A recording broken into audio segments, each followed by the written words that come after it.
Okay, now that National Signing Day is over, going to take a quick look and review the SEC classes for this year. We got the good, we got the bad, we got the meh.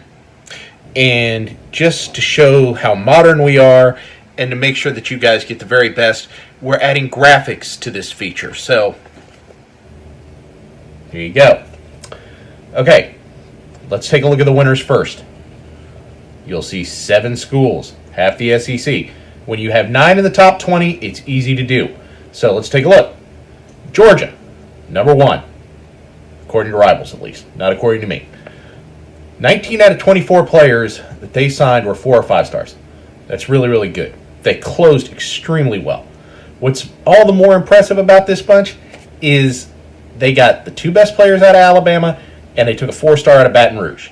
They took George Pickens from Auburn on National Signing Day.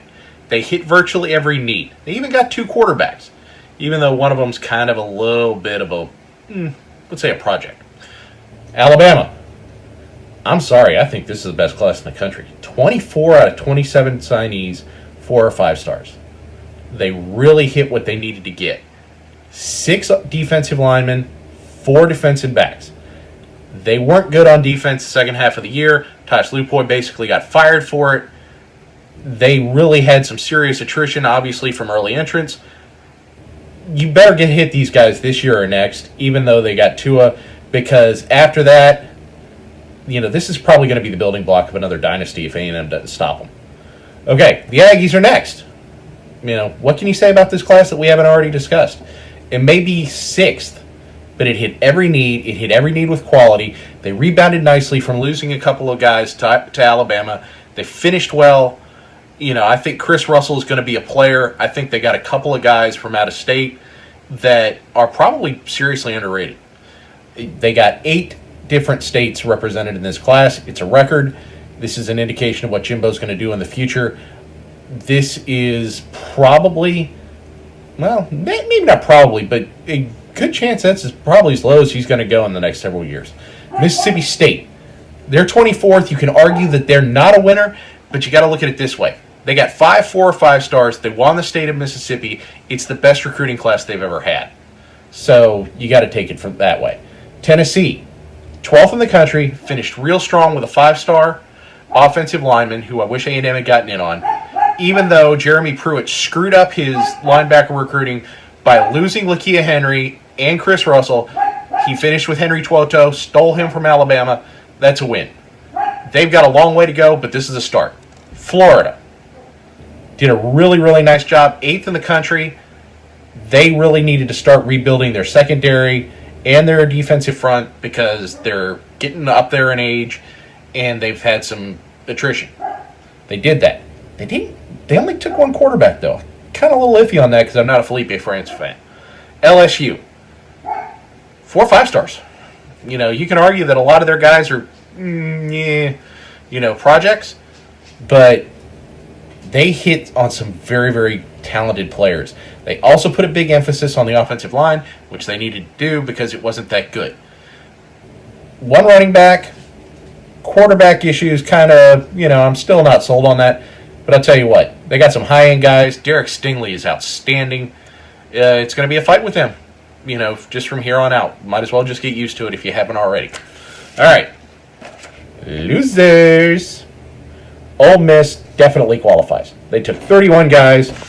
I'm not impressed with very many of them. They got 1 5-star athlete, and he's probably going to go very high in the Major League Baseball draft. So he's probably not going to get to campus.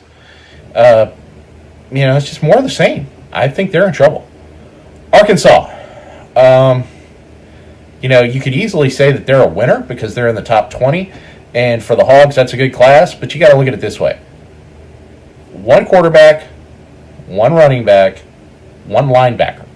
Now, Chief did a real good job picking up a bunch of defensive ends, got a bunch of very good defensive backs, 4 4-star receivers. Great. Who's going to throw to him?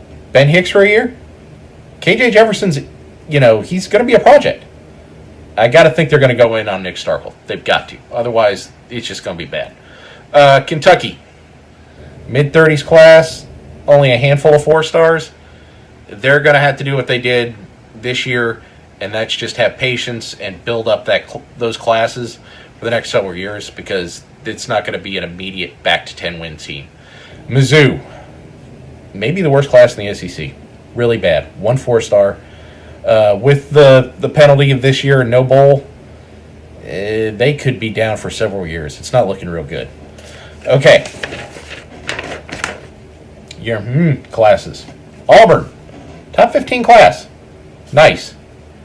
I don't see any real playmakers there. They did a pretty good job rebuilding their offensive line, which will be a need after this year, not necessarily in 2019, but 2020. They got some defensive players. I just don't see really very many explosive offensive players, and that's a problem. And obviously, they're putting all their chips on Bo Nix right now. Malik Willis is going to be their guy this year, maybe, but he's iffy. And Gus needs immediate help. He's going to really need to have a good year this year. It's going to be very tough for him to stay. Vanderbilt, I put them at meh. You can put them wherever you want, really, because they're just operating on a different algorithm. So that's the way it is. South Carolina, a lot of defensive help, not a lot of offensive help, and I think that's really where they needed it. They just don't have very many big playmakers, especially after Debo left.